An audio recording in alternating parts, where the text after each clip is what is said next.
मंगलाचरण के लिए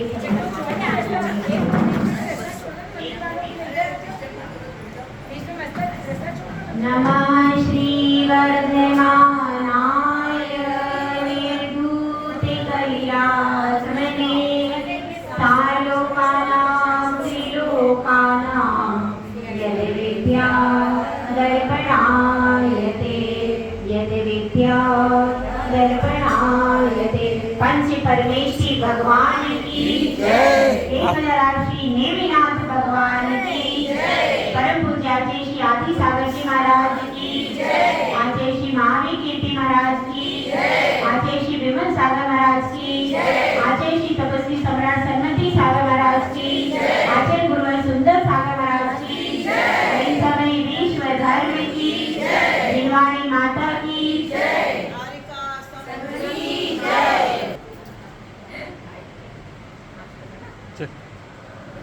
थोड़ा सा शांति से आप बैठ जाइए। जीवन में जब सब कुछ त्याग करके और मोक्ष मार्ग पर बढ़ता है तो वह दिन धन्य हो जाता है। ऐसे ही माँ संत की अपन सब आज गौरव गाथा गाने के लिए यहाँ पर आए हैं। तो वह संत कहाँ थे, कैसे थे, उनका कहाँ पर जन्म हुआ और वो कैसे मोक्ष मार्ग में पड़े, क्योंकि पूज्य 63 शलाका पुरुष जो होते हैं उनकी गौरव गाथा को सुन करके ही हम लोग अपने जीवन में उत्थान के पथ को स्वीकार करते हैं। ऐसे ही अभी वर्तमान में पंचम काल होते हुए भी जो भी बड़े बड़े आचार्य हैं जिन्होंने स्वयं भी बहुत संघर्ष किया और संघर्ष करके केवल अपने ही पंचाचारों का पालन नहीं किया बल्कि अपने शिष्यों को भी नियमित रूप से पंचाचारों का पालन कर रहे, 28 मूल गुणों को धारण कर रहे, 36 मूल गुणों को धारण कर रहे, ऐसे भी आचार्य आज हम सबके लिए वंदनीय और पूजनीय हैं। तो उन्हीं की गौरव गाथा अपन थोड़ा सा समझने की कोशिश करते हैं कि वे पहले कहाँ थे, कैसे थे। तो आचार्य श्री सुंदर सागर जी का जन्म दिल्ली नगर में कहाँ हुआ था? पहाड़ी धीरज।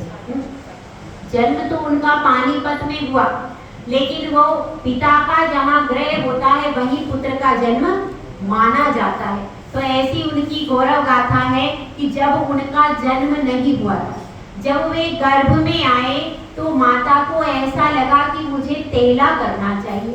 तेला कौन सा कहलाता भाई? 10 लक्षण में रत्नत्रय का तेला होता है।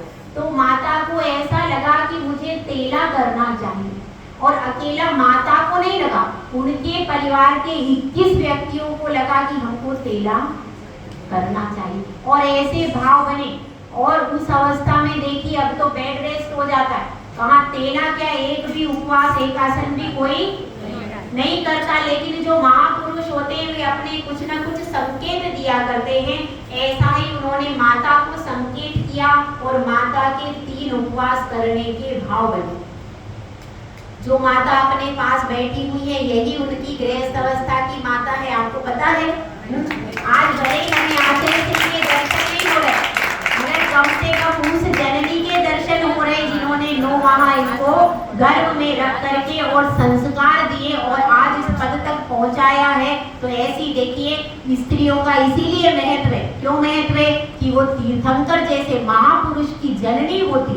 तो इसलिए से आप सब भी ऐसी जननी होने का सौभाग्य अर्जित करो कि अपनी कुर्सी से ऐसे पुत्र को अवतरित करो जो कि मोक्ष मार्ग की राह पर बढ़ जाए। तो अपन सबका सौभाग्य है कि कौन है उनकी माता? श्रीमती सावित्री देवी पहले थी, अब कौन है? चुल्लिका सुधन्यमती माता जी। वो आज अपने समक्ष बैठी हुई हैं। तो इन्होंने तेला किया और फिर अपने पतिदेव से पूछा तो उन्होंने भी कोई मना नहीं किया। उस समय मातुश्री की जो उनकी जो दादी जी थी वो जीवित नहीं थी, तो बड़े कौन थे? श्री राधे श्याम जी। पिताजी का नाम क्या है? राधे श्याम जी थे। तो उनसे पूछा तो उन्होंने कोई इनकार नहीं किया और इन्होंने 3 दिन का व्रत कर लिया, उसमें भी कोई कष्ट आदि नहीं। 3 दिन का व्रत किया, उसके बाद एक बार नहीं 2 बार किया। एक बार तो कब किया? 10 लक्षण में। एक बार अष्टानिका का व्रत आया, जैसे ये अष्टानिका का व्रत आया ना, ऐसे ही अष्टानिका का व्रत आया तो अष्टानिका व्रत में भी माता ने फिर से तेल किए। क्यों किए तेला? क्योंकि देखो यह जो जीव आया है ये स्वयं तो रत्नत्रय का पालन करेगा ही और इसके परिवार के व्यक्तियों ने भी तेला किया। 21 व्यक्तियों ने। इससे यह सूचना दे रहा है कि यह स्वयं तो रत्नत्रय का पालन करेगा ही, साथ में अन्य जीवों को भी कराएगा, ऐसी यह सूचना दे रहा। तो देखिए इतने पुण्य पुरुष थे कि उन्होंने पहले ही अपनी माता को तपस्या पहले से ही करवा दी और ऐसे ही वो दिव्य तपस्वी हैं। तो फिर क्या हुआ? फिर वहां पर आचार्य श्री सन्मति सागर महाराज जी आए तो उनके दर्शन करने को गए थे। आता क्या था? सिर्फ नमोकार मंत्र ही आता था और कुछ भी आचार्य श्री को नहीं आता था तब। और उम्र कितनी थी? 18-19 वर्ष बस। पढ़ाई कर रहे थे और वहां पर बीकॉम की पढ़ाई कर रहे थे। उसी समय दर्शन करने गए और उसी समय उन्होंने व्रत भी ले लिया, आजीवन व्रत भी ले लिया और सब चीजों का कंदमूल आदि का त्याग करके घर में आ गए। माता से कह रहे मैं जा रहा हूँ। माता तो समझे ही नहीं, कैसे समझेगी? तो उनको कोई अभ्यास नहीं, लेकिन फिर कहा ही नहीं। वे अप्रैल में चले भी गए और चले गए और फिर देखिए दीक्षा कैसे ली, इसकी बहुत कहानी है, वो सुनो। कि ऐसा हुआ 16 जुलाई आज का जो दिन है, उस समय आषाढ़ शुक्ल एकम की घटना है। एक व्यक्ति ने आचार्य सन्मति सागर जी महाराज जी के पास में आकर के कहा, क्या कहा? कि मुझे दीक्षा लेनी है। अब दीक्षा की सब उन्होंने तैयारी वगैरह कर ली और वह व्यक्ति नहीं आया। अब क्या करें? तो आचार्य श्री ने कहा कि ब्रह्मचारी प्रदीप भैया की दीक्षा होगी। अब सब लोग आकर के पूछ रहे, समाज आके आचार्य श्री पे पूछ रहे कि दीक्षा किसको देनी है। अब आचार्य श्री क्या करें? दीक्षार्थी तो चला गया, आया ही नहीं। अब आचार्य श्री ने क्या कर दिया? माइक पे अनाउंस कर दिया कि भाई कोई बात नहीं, ब्रह्मचारी, आचार्य श्री का नाम क्या था? प्रदीप भैया। तो ब्रह्मचारी प्रदीप भैया जो हैं इनकी दीक्षा होगी। और निकले हुए 1 साल भी नहीं हुआ, कुछ भी उनको ऐसा नहीं, भोजन पानी एक टाइम करने का तो लगभग अभ्यास बन गया था, पर ज्ञान के मामले में कुछ भी नहीं था। पर फिर भी अब उन्होंने माइक पे अनाउंस कर दिया, उनको भी पता नहीं कि मेरी दीक्षा होने वाली। जब उनको माइक पे अनाउंस कर दिया तो वहीं पर बैठे हुए थे। उन्होंने क्या कहा? उन्होंने ये नहीं कहा गुरुदेव आप क्या कह रहे हो, नहीं मेरी तो कुछ डिसाइड ही नहीं है, माता पिता भी यही नहीं, यहाँ नहीं है, कोई सूचना नहीं है, मैं कैसे दीक्षा ले लूं? उन्होंने कोई प्रश्न नहीं। इसको कहते हैं समर्पण। इसको कहते हैं समर्पण कि गुरु के मुख से वचन निकल गए, अब मैं कुछ बोलूंगा। और उन्होंने कह दिया, उन्होंने तुरंत श्रीफल भेंट कर दिया, क्योंकि अभी तक तो श्रीफल भेंट ही नहीं हुआ था। श्रीफल भेंट कर दिया और कह दिया जैसी गुरु की आज्ञा। एक बात ध्यान रखना, परीक्षा प्रधानी शिष्य उलझते हैं और आज्ञा प्रधानी शिष्य हमेशा सुलझी हुई जिंदगी जीते, क्योंकि उनके जीवन में आज्ञा प्रधान होती है। और ऐसे तपस्वी सम्राट जिन्होंने 35 वर्षों तक क्या किया? अन्न का त्याग किया। 10-12 वर्षों तक केवल मट्ठा पानी पिया और उसमें भी अष्टानिका निर्जल करते थे और 10 लक्षण के व्रत भी निर्जल करते थे। तो आचार्य श्री भी उन्हीं तपस्वी सम्राट से, किसी ने पूछा आचार्य श्री से कि भाई सबने कुछ कुछ लिया है, किसी को सिंहासन मिला है आचार्य श्री से, किसी को मालाएं मिली, किसी को कुछ, आपने क्या लिया? तो आचार्य श्री ने क्या जवाब दिया? तो आचार्य श्री ने कहा मैंने गुरु से तपस्या ली। वास्तव में उन्होंने तपस्या लिए, क्योंकि अष्टानिका के उन्होंने 12 अष्टानिका निर्जल की, निर्जल व्रत किए। आज भी 10 लक्षण के उनके व्रत चल रहे हैं, अभी भी 10 लक्षण व्रत करते हैं। और भी सम्मेद शिखर की उन्होंने 172 वंदना की पहाड़ की, उसमें 30-35 वंदना तो उपवास पूर्वक है और सम्मेद शिखर में 2012 और 13 के चतुर्मास में उन्होंने कुल 100 उपवास किए। तो इसलिए तपस्या में उन्होंने तपस्या में भी आगे, और अकेले तपस्या में आगे नहीं है, क्योंकि जब वह वंदना करने जाते थे तो 9:20 पर आ जाते थे 20 पंथी कोठी में, और फिर 2 बजे से कर्मकांड का स्वाध्याय भी करते थे। भले ही उनको दीक्षा के समय कुछ नहीं आता था, पर आज की डेट में वो बड़े बड़े जो विद्वान हैं उनसे भी शास्त्रार्थ करके विजयी हो जाते हैं।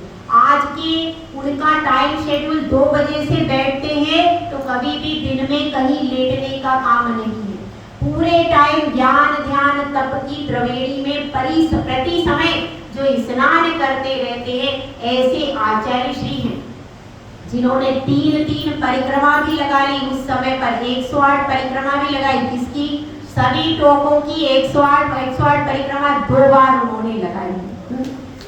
तो ऐसी आचार्य श्री है, आप सब लोग भी देखिए, उनके दर्शन करने जरूर जाएं। और भीलवाड़ा में विराजमान है, और उनके चरणों में निवेदन करना कि गुरुदेव आपके चरणों की पावन रज हमारी नगरी को प्राप्त हो।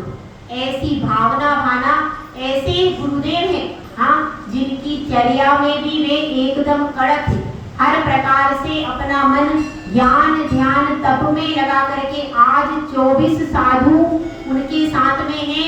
51 साधुओं को दीक्षा दे चुके हैं वो 51 साधु, जिसमें से बूढ़े साधु पर उनका विशेष ध्यान रहता है, तो बाकी साधुओं की समाधि हो गई। अभी कुल 24 साधु तो संघ में हैं, इसके अलावा उपसंघ भी हैं। एक तो हमारा संघ है, और एक और आचार्य श्री सुयश सागर महाराज जी उन्हीं के दीक्षित है, उनके भी संघ में 8-10 पीछी है। तो ऐसे गुरुदेव जो कि अपने जीवन में क्या कर रहे हैं, अपने जीवन में हमेशा धर्म का सूत्रपात कर रहे हैं। और वे जन्म से जैन नहीं थे, जन्म से अग्रवाल थे, लेकिन बाद में उन्होंने सब कुछ अंगीकार कर लिया। तो देखिए आप लोगों को तो जिनकुल मिला, उनको अग्रवाल जाति के थे, जिनकुल जन्म से नहीं मिला था, लेकिन उन्होंने सब कुछ सीख करके आज इस सब जैन समाज के शिरोमणि हो रहे। तो आप लोगों को तो जिनकुल मिला। तो दीक्षा दिवस पर हम सबको क्या भावना भाना चाहिए? हमको यही भावना भाना चाहिए कि देखो आचार्य श्री आपको तो जिनकुल जन्म से नहीं मिला, लेकिन फिर भी आपने अपने जीवन में जैन बन गए आप, और जिनकुल के शिरोमणि बन गए अपने आचरण के बल पर।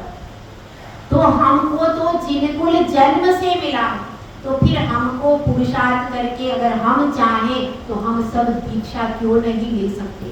और दीक्षा नहीं ले सकते तो कम से कम अपने जीवन में जो अष्ट मूल गुण है उसके पालन का नियम तो ले सकते कि नहीं?